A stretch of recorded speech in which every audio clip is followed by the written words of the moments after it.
Hoje você vai descobrir os 3 principais erros dos growers iniciantes. Quem vai começar a plantar, seja em um cultivo indoor ou um cultivo outdoor, e que acaba cometendo esses 3 erros. Então, se você vai começar a plantar ou já começou e não quer cometer esses erros, para você conseguir ter flores lindas e resinadas, esse vídeo é para você e curte ele, compartilha para você contribuir com essa causa, para você ajudar com a legalização. Você não quer que legalize, não? Se você quer que legalize, você tem que compartilhar. O compartilhamento da legalização.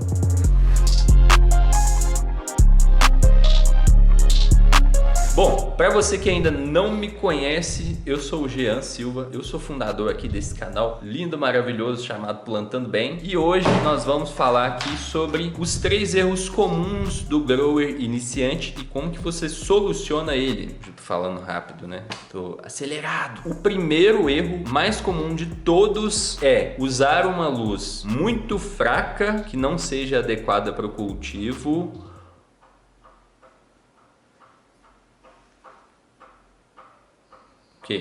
Esse é o mais comum. Você achou que tinha complemento, mas não tem. O erro mais comum é usar uma luz muito fraca ou poucas horas de luz do sol quando estamos falando aí de cultivo outdoor. No cultivo indoor é muito comum de usar a luz muito fraca. Às vezes essas luzes não são adequadas para o cultivo, ou às vezes até são, mas são muito fraquinhas. Tem muita luz que vende por aí que é muito fraquinha. Então a planta cresce com deficiência de luz. E aí ela fica com o caule esticado, com as folhas esticadas, isso no início. Se isso for acentuando, ela pode tombar o galho, porque o caule fica tão esticado que ele fica frágil e deita. As folhas podem começar a enrolar para baixo, porque ela estica tanto que ela perde a estabilidade e começa a ir para baixo assim. Faz igual o Chaves assim no piripaque.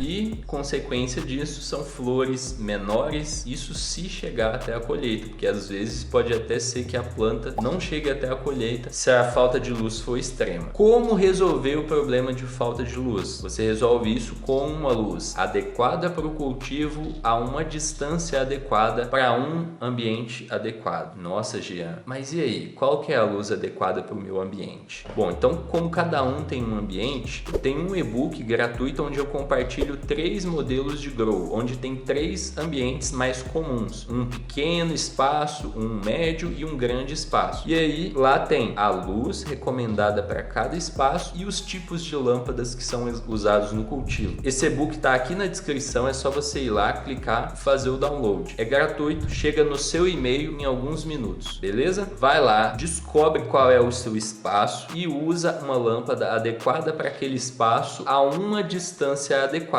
A distância da luz também vai ser muito importante. Se você estiver no cultivo outdoor, você tem que fornecer para sua planta pelo menos 4 horas de luz do sol por dia. Evitar que plantas muito novinhas peguem a luz do sol muito forte, tipo a luz do meio-dia quando está muito calor. Porém, sempre a planta tem que ter no mínimo 4 horas de luz do sol para poder crescer bem. Próximo erro, o segundo erro é não preparar uma boa terra. Muita gente não sabe a importância da terra para o cultivo dessas plantas. Não essas plantas, porque o Rick não é planta. Mas essa planta aqui, ó. A terra é extremamente importante para essa planta. Talvez para as outras também, mas assim, como eu nunca estudei o cultivo de outras plantas, não sei disso sobre outras plantas. Mas no cultivo dessa planta, ela gosta de um tipo de terra específica, que é uma terra aerada, que vai ter bastante ar e que vai ficar fofinha. E muitas outras terras por aí não são feitas desse jeito, são terras pesadas, que se você planta a planta só nela, vira um barro, assim, vira um bloco compacto de concreto. Se você plantar a cannabis nela, ela vai